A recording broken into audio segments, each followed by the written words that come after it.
Good day to all. Thank you for joining us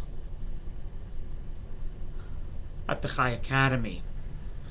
So we've been discussing Judaism's views of strength, of honor, and today we're going to be discussing Judaism's view of wealth.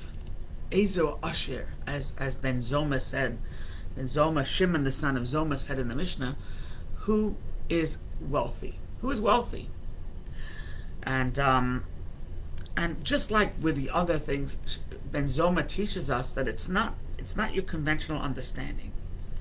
So, for example, who is strong, right, is not Schwarzenegger, is not Andre the Giant or Incredible Hulk, or it's nothing to do with that. It's to do who's strong, somebody who can actually control themselves. So likewise, when we talk about wealth, it's definitely not about money. Definitely, as we'll discuss, it's not about money. Money doesn't make you wealthy. I think the thing that really makes you one wealthy is attitude, and that is true wealth. So but let's look in the text. Ben Zoma, the son of Zoma, said, "Ezu ha'asher, who is wealthy, hasameach bechelko, happy with their lot." And there's a number of ways of explaining what he means, happy with their lot.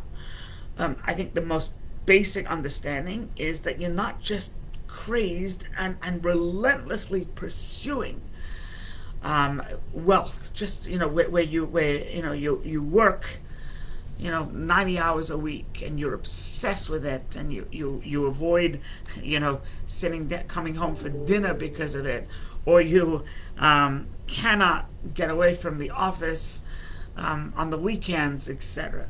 So somebody said, okay, I'm content. I had a good week. I have money. I'm going to go home. So that's one way of looking at it. Somebody who just has this drive, and it's good to have a drive. Drive is an unbelievable thing, but a drive in excess is not. And that's what Ben Zoma is saying. There's got to be a time in your life, in your day, in your week, where you're just content. You're content. I've done it. There's so much I can do. The rest is in God's hands. Right?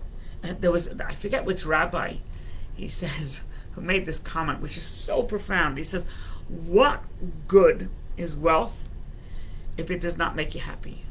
Right? And we find many, many wealthy people are miserable. Right? The more wealth you have, right, the more you're going to have to worry about someone's going to take advantage of you. The bigger the safe or the safe deposit box, and a bunch of legal documents. Wealth doesn't necessarily make you happy, but we have to. So that's just the practical, literal explanation. But I think there's more, because he says, "Hasameach bechelko," somebody's happy with his lot, not happy with someone else's lot, but happy with their own lot, and that takes faith. That takes faith. In other words, that God, cosmic power, whatever it is, fate, fortune, has been decided that I'm going to make X amount of money. This is a Jewish ethic. I'm going to make a certain amount of money per annum, or per month, or per week, and that's it. And I'm happy with it. Because if you say, "Oh, God, why does that person get to drive a Porsche and I don't get to drive a Porsche? Why does this person get to do this and I don't get to do that?" So that's another problem. That's jealousy. That's coveting, but it also shows a lack of faith in God. So Chelkai, I'm happy with my lot. I'm happy. God, whatever you give me, I'm happy.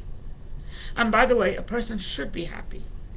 As far as Judaism is concerned, is that you make enough money so you can have a roof over your head, feed your family, Send your kids to school, and and have a not an ostentatious vacation, but have a vacation, have some good things, find the things in life within reason. That's it. Anything else is a distraction. So now God has challenged people with less, challenged people with more. Both of them is a challenge. I think there was one time the Lubavitcher Rebbe, Rabbi Schneerson, at a gathering, he once was talking about the challenges of wealth, how it's so difficult to be wealthy. And then he asked, whoever wants to be wealthy, raise your hand. And I think only 4 people raised their hand, and they actually became wealthy. They got a blessing, they became wealthy. But the idea was, he says, it's a harder challenge than being poor. When your wealth comes power, comes corruption, right? Right? Absolute power corrupts. Absolutely. So just be happy with your lot. And if you have your basic necessities and a little bit more, so you can go on vacay and you can give charity, you should be extremely happy. If God has provided you with more than that, then realize it's not just because he likes you. It's because he trusts you. He's given this money to you in escrow. Good afternoon, Eileen. He's given this money to you in escrow for you to help others. And that's the way we view it. And so you help others and you live a little bit nicer, that's fine. But to squander it is not, this is, remember, life is temporary. You live once in this physical body, but realize that there's more to life than Peter Luger's. Right? So that's chelko. You got to be happy with what you're given, because the belief is that God understands what's good for you. Sometimes God may give you a little less that week, that month. That's a challenge, and you have to overcome. Sometimes he gives you more. That's a challenge, and you have to make sure that you don't squander it, and you give a certain amount to charity, etc. I think another thing about chelko, happy with his lot, the lot you're given, is that there are many people, most of us, when we get something that we've never had before, we buy something, and a new car. We're so happy that we have a new car, and because we feel, wow, this is like, I'm so not used to having a new car. I've always had used cars. I'm using this as a benign example. And a new car, it's a novelty to me. But wow, how about when the new car becomes chelko, becomes part of your, are you still happy you have a new car? Or now do you want an even newer car? And the Mishnah says it best, that somebody who has a mana, somebody who has $1 wants 2. Somebody who has $100 wants $200. Somebody has a new car, I want a newer car. Someone who has this type of car wants, and so you have to be happy, you have to be content. Otherwise, it will drive you crazy. And it's interesting. The son of Zoma says as follows: that how he says, how do you know? He quotes a verse. He says, because you that one should eat of the work of their hands. And he explains that hands, work on your hands, but not your head. Your head has to be above the fray. You work with your hands, and you try your best, you do your best, but you don't let your head be all consumed to the point where, I made $1 million this year, shucks, last year was $1.2 million. I made, right? And your head gets involved. Work with your hands and leave the rest to God. Do the best you can, but let's not get your head involved. And by the way, I always tell people, the litmus test, whether you run your livelihood, your work, your career, or if your career runs you, is whether you can, comes Friday afternoon, Shabbat is coming, if you're a Jewish person, whether you can say, okay, it's 3:30, I gotta go home. Sir, but you have this call, that call, that call. If you can say, no mas, I'm done, I have to get home. Or forget religious thing, Shabbat, but I have to leave because my kid is in a play. But so you have a 7 o'clock. Cancel it, my kid's in a play.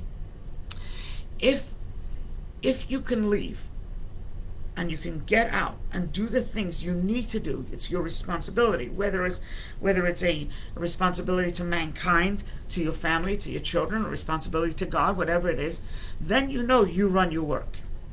If you can, they say that the best prayer, the one you're most rewarded for, is not the morning prayer, which is the longest, not the night prayer, but the afternoon prayer, because that's smack middle of the day.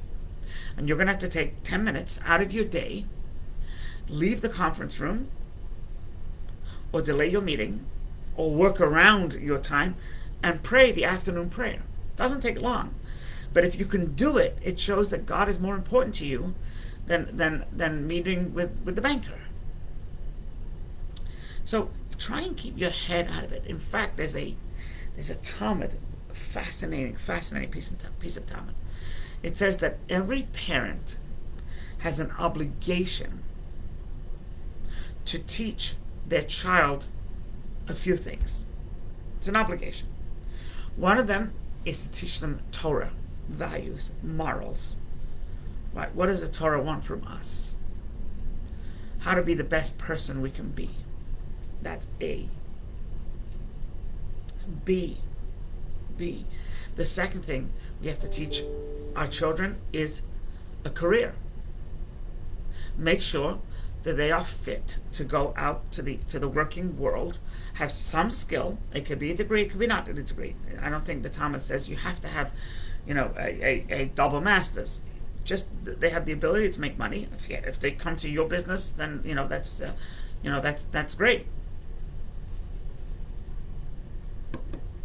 As long as it's not at the expense of somebody who's been working for you for 30 years. So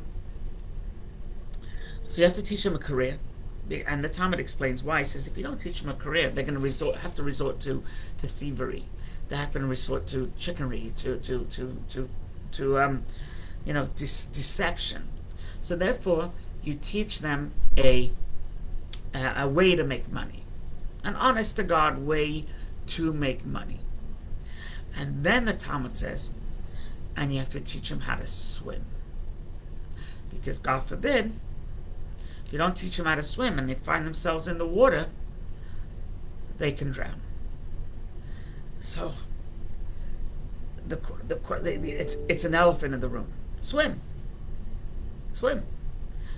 What about teach them how to do CPR?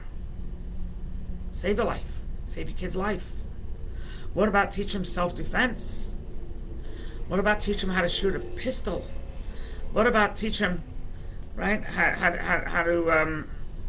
to dial 911? What's his swimming? What's his swimming business? What is it? Why was that chosen? And we understand swimming is important because if they don't learn while they're kids, it's difficult to learn. And there's I'm going to take a course next week about water phobia. How to teach if a woman is nervous to go in the water, how does she go to mikveh, the ritualarian? So there are ways, and there's somebody teaching the course, and I found it fascinating. So swimming, why swimming, and why not any other important thing in our life? Like I've always maintained, and I still maintain that in schools today, I think they can, in my opinion, that they can focus less on calculus and more on banking. Right? How to use QuickBooks. I think they can focus less on algebra and more on how to save money. So I believe this is just so swimming. Why swimming? Why swimming? That's the bottom line. That's the question. And the answer that's given is I don't remember where I saw it, but the answer given is amazing. He says, "What is swimming? What is swimming?" Swimming is your entire body is submerged in the water. The entire body. And your entire body is involved. Your legs, the legs, and then your arms and your head, etc. However, one of the most important components of swimming is that you have to take your head out of the water to breathe. You can do this and do this. If you don't take your head out of the water, you're going to drown. You must at some point turn and breathe. And that's what the commentator says.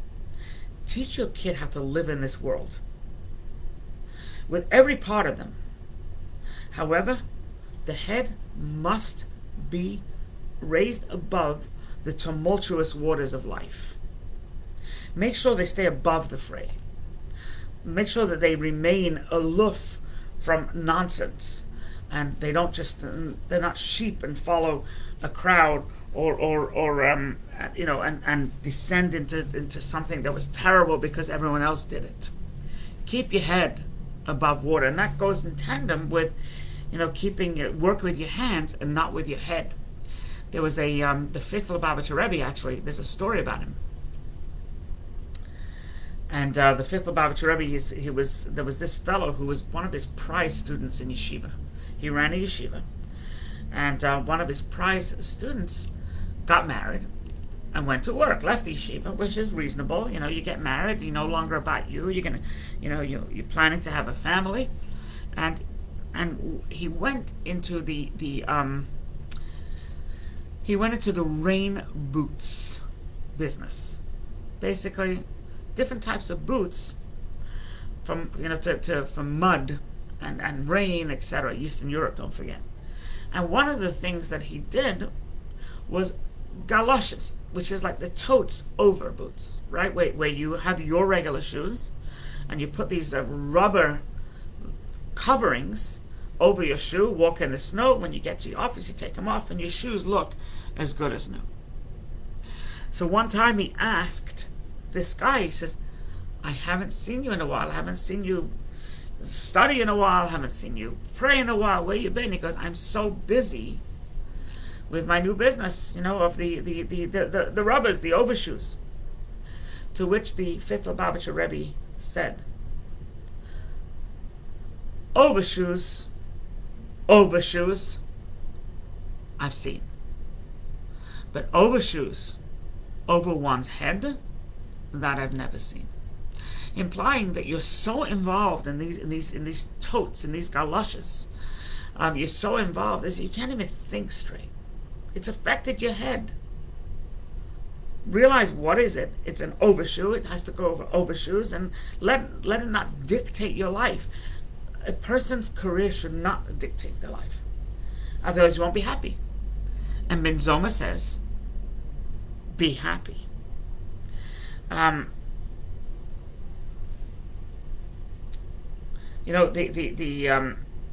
Chafetz Chaim, he passed away, I think, in the 30s, and he wrote the book about slander and gossip and how bad it is. He sort of revived that we have to stop meandering, we have to stop gossiping and slandering others. He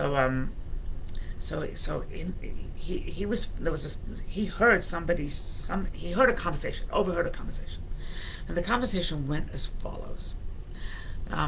Person A said to person B, how's it going?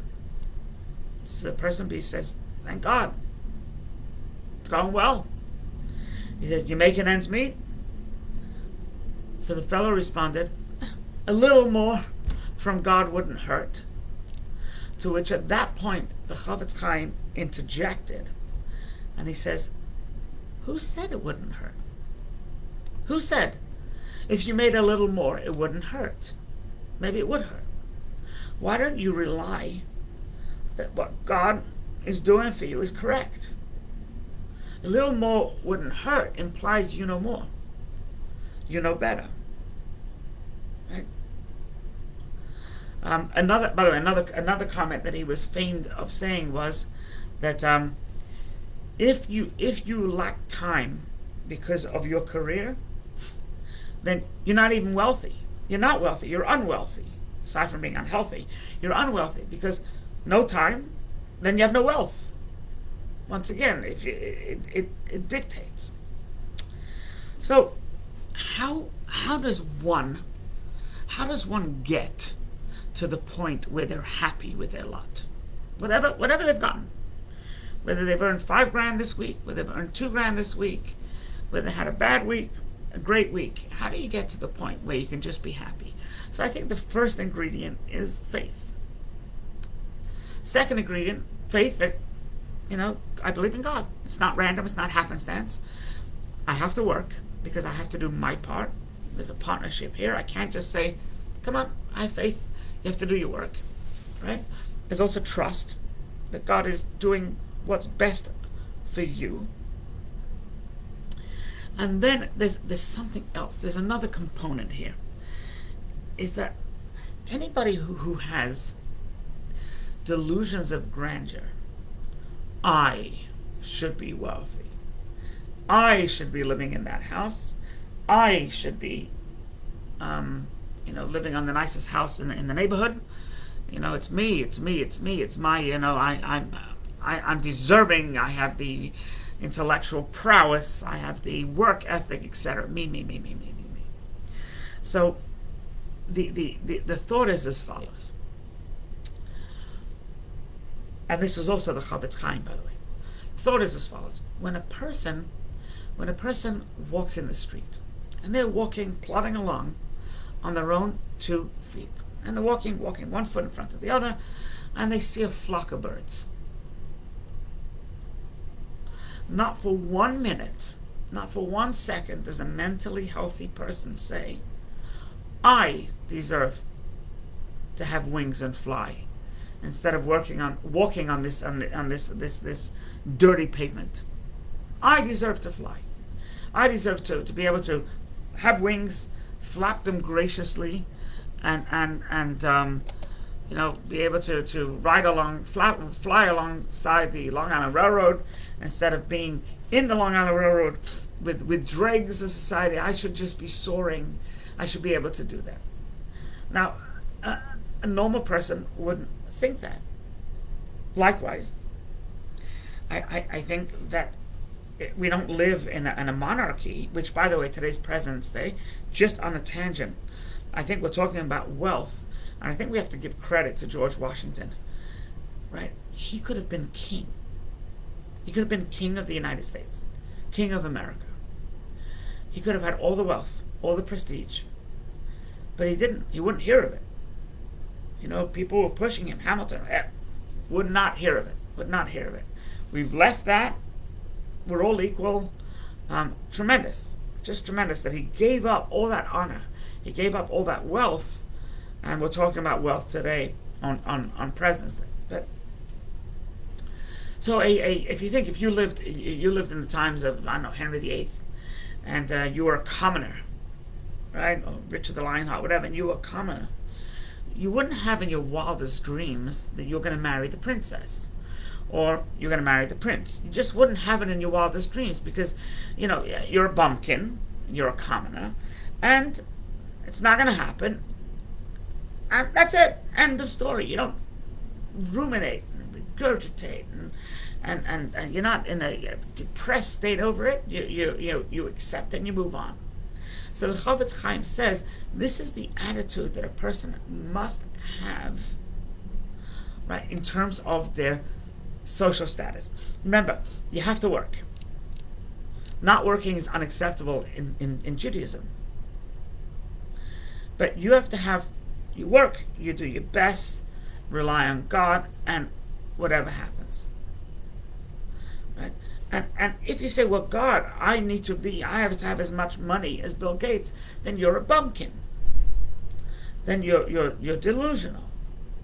Because clearly it's not in the cards for you, and you just have to be content with it. So bottom line is it all comes to faith. Eza Osher, who is wealthy, Sameach. Just, if you're happy, you're wealthy. You can have millions upon millions and millions of dollars and be so miserable, right? By the way, I think of the actors and the actresses that lead such an unhappy, tumultuous life. They have all the money, right? They have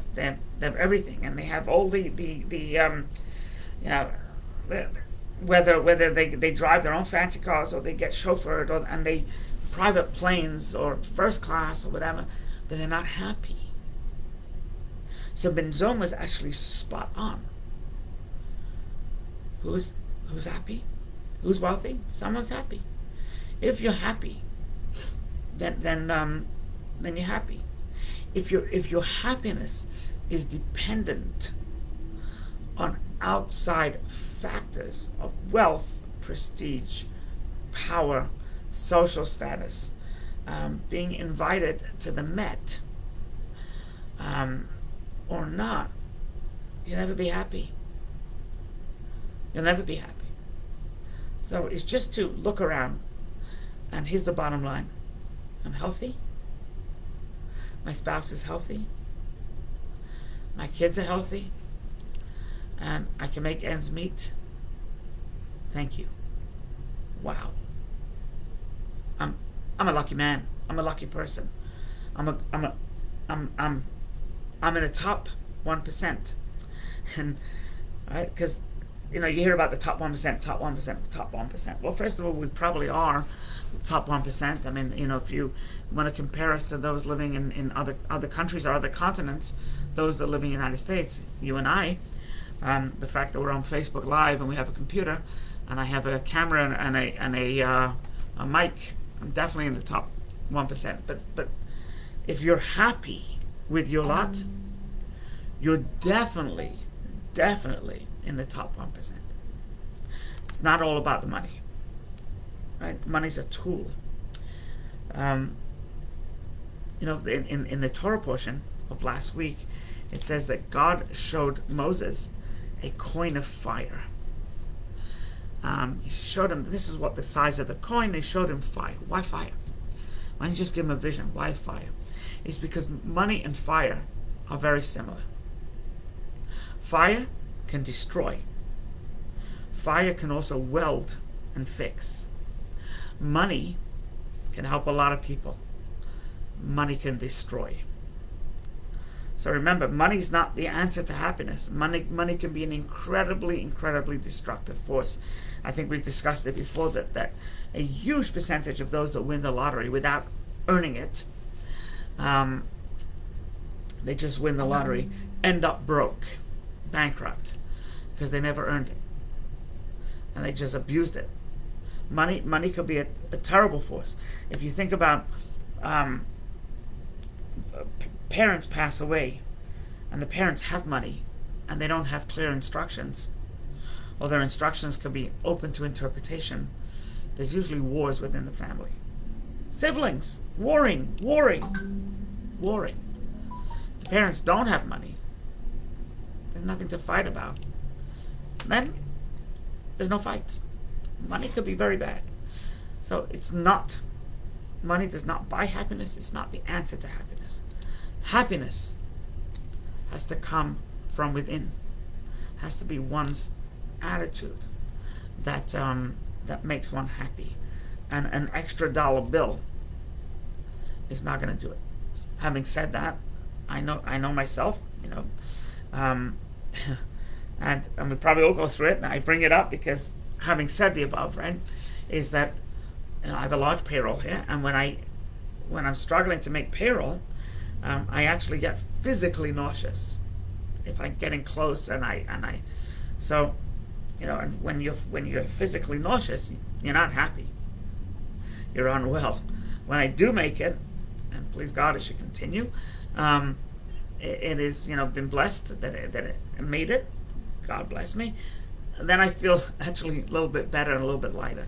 So there is we're human, and we just have to ask God to give us an easy life with serenity and good quality, with happiness, health, nachas, and a little peace of mind.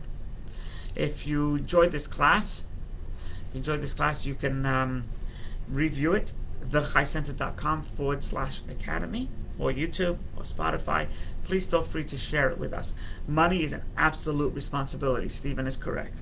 Money, God, once again, is given. If you've got extra money, it's because God gave it to you in escrow to give to others.